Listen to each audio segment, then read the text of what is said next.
Thank you to the people who are supporting me on Ko-fi. You guys are keeping me alive.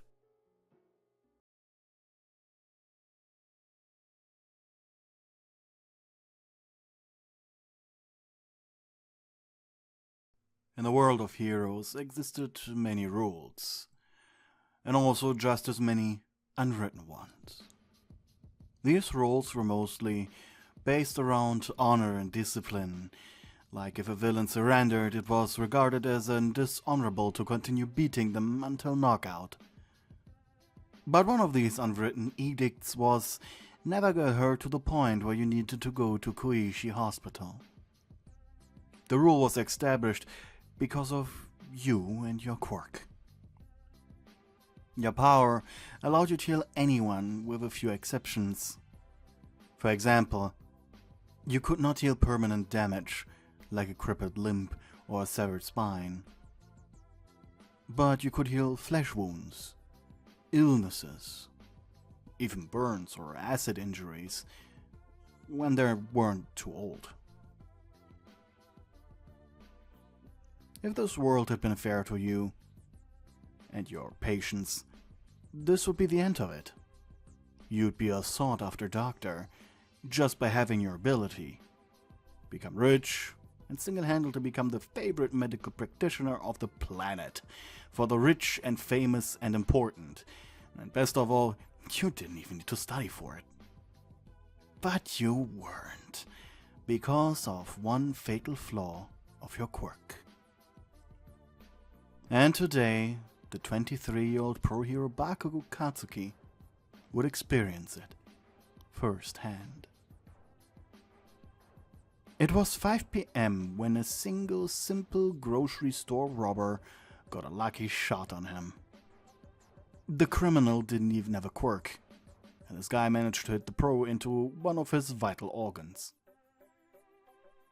The emergency responders quickly realized that if they would not get him to Koichi Hospital, the young pro, who basically just started his career, would perish within the next 2 hours from internal bleeding.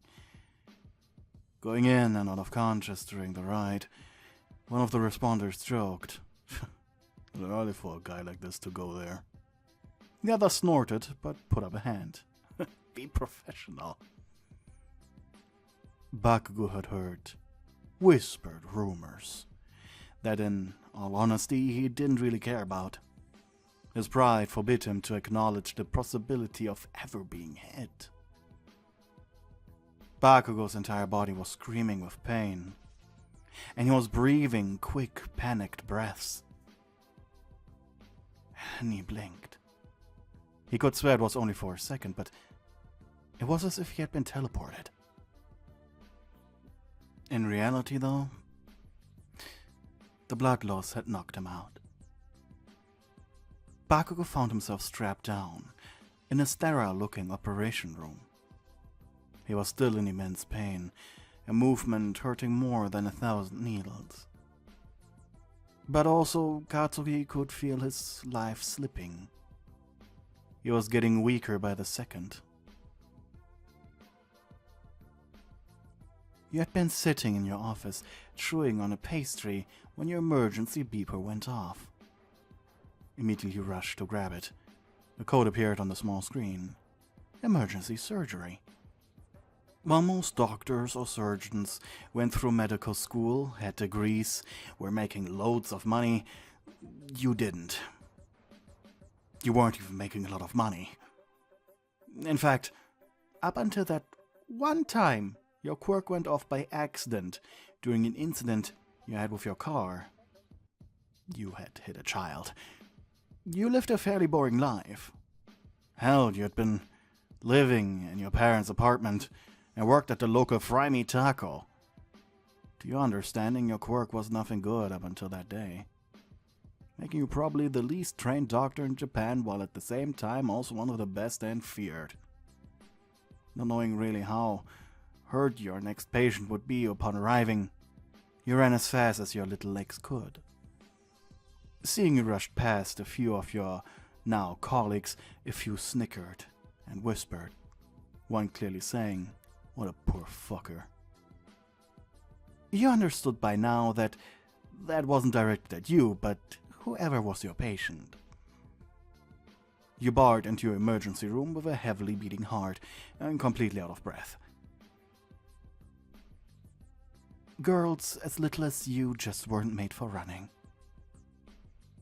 You should ask your boss to put you in an office a little closer to here. The sanitized room was empty, save for your tools on a metal table and a really hot guy in a hero costume strapped down on a stretcher in the middle. Quickly you approached. He was losing blood quite fast. Greeting him with a quick hi and an introduction. Confused, the hero looked at you, barely able to lift a finger. You blinked. Okay, you said. You clapped your hands together. You're probably wondering why you are here, without any nurses or trained professionals, and most importantly, you aren't sedated. You smiled sweetly. Well, that's because of little old me. You closed your eyes and tilted your head. Judging by how pale you are, and your breathing, and that glare, really scary I might add, you are going to die in about 10 minutes, so this gives me about 5 minutes to talk and do my magic, so you have nothing to worry about. Who are you? He croaked. You furrowed your brows. Did he already forget your name? Did he have brain damage? You did introduce yourself, did you? It would be a shame if a guy as hard as him would have brain damage. That would be something you could not help with, sadly. Do you mean my name, or who I am? Why a completely unprofessional ditzy idiot is standing before you in what is most looks to you like the basement of a serial killer? He didn't answer, just glared. You clapped your hands excitedly. Okay, I get it now. Well, my dear patient, I'm about to show you why heroes really don't want to get hurt like you nowadays, and also why the death rate of heroes in Japan has dropped by a few %. It really only dropped by 1%. After all, it was just one hospital in one district of a large city and one untrained health professional. I'm a support hero. You giggled. This was your favorite part about the entire procedure. Trauma loop. My quirk, Archon Grid, allows me to essentially save people from dying. You walked over to the metal table. There your tools were neatly lined up. Some of them quite common for a hospital. Others, not so much. A beautiful power drill looked at you funny. Taking it, you took it for a test spin. Ooh, this will do. With your other hand, you grabbed a scalpel and walked over to him. My quirk is a sociopath's wet dream, to say the least. Or worst nightmare, depending on the sociopath. Looking at your tools confused, his eyes wide in horror, as you were thinking. But without further warning, you cut the scalpel around his wound. The beeper said, bullet wound, so might as well get that out. The hero screamed, a blood-curdling scream. Oh, probably hit a few organs. Sorry, but that will help you, I think. You said. Finally, you felt resistance. Ah, that's a little bugger, you said, pulling the tiny metal object out of him and simply throwing it on the ground. Now, you might think you're going to die in about a minute or two, right? He didn't answer. Probably didn't have the strength to. And that's when you spinned your power drill again. Well, some of my patients say they would have rather died. But can I ask you something? His eyes focused on you. When this is over, wanna go on a date? It would help make this go over quicker. He didn't reply. How could he? And you just shrugged.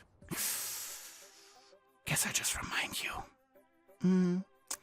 Now, open wide, you said sadistically as you opened his mouth with your free hand and turned on the power drill. Bakugou's screams echoed throughout the entire hallway. After you were done destroying his mouth with the drill, you had taken some pliers, making sure you saw them. Through trial and error, you had discovered that the act of removing one's fingernails was quite grueling. Carelessly, you shoved metal objects under his nails, blood spewing from underneath them as soon as you did so. It was funny. The only thing you truly hated about your job was how numb you had become to other people's suffering.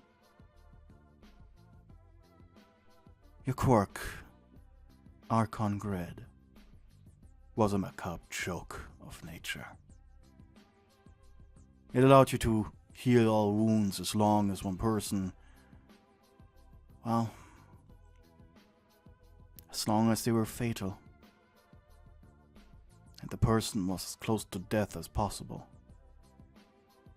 This made your quirk inconvenient for healing smaller wounds.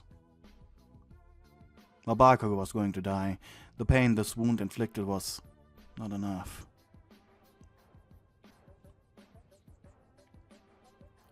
But lucky for him, your quirk prevented death as well, as long as the pain you inflicted was at a steady stream and getting worse. It was as if your quirk was a separate entity that liked inflicting pain on people, and it simply decided at some point when a person suffered enough, and then as a joke just healed them, though the trauma remained. Hence why your hero name was Trauma Loop. You inflicted traumas on your patients who, due to the occupation, would most likely end up in your care over and over and over again through the course of their career. Of course, at first you hated your quirk. It disgusted you. But eventually, you found some enjoyment in it. No two heroes were the same. In fact, there was this one hero, a slime thing who, despite being a slime, still had a human skeleton and organs swimming around inside of him. You brought him into your healing threshold by simply putting paint thinner and bleach into his slimy body. And eventually Bakugou's resistance was broken. Just staring at the healing, you took a step back. Well, maybe you overdid it a little. But then, his body began to glow. You clapped your hands excitedly. His body emitted disgusting wet noises and crushing sounds, as his body was putting itself back together. And then, as quickly as it began, it was over.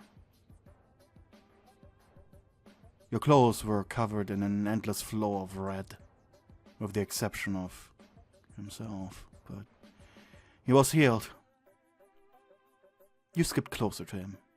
"Well, did I promise too much?" you asked.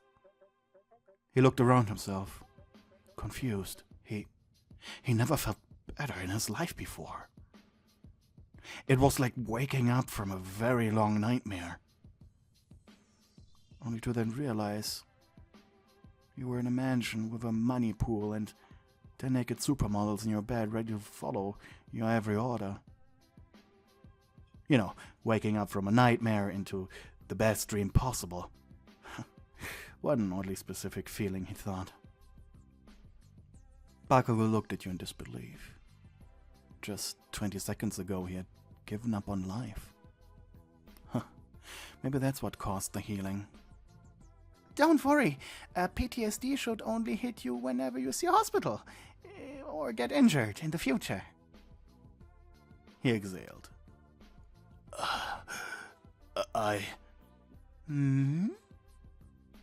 You tilted your head.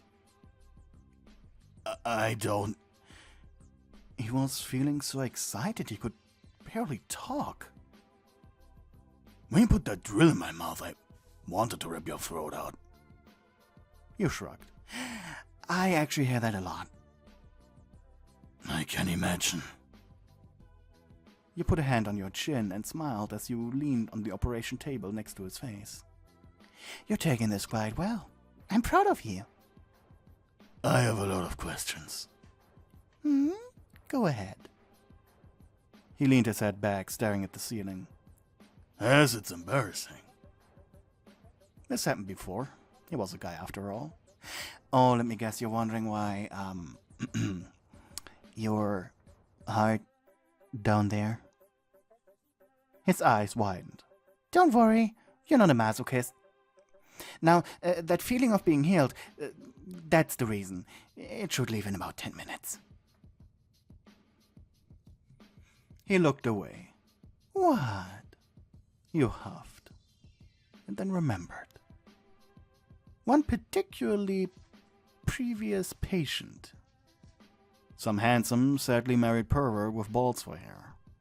Had the same exact facial expression after you healed him. Tell you what, you whispered into his ear as you took your gloves off. You take me out on a date, and I take care of that for you.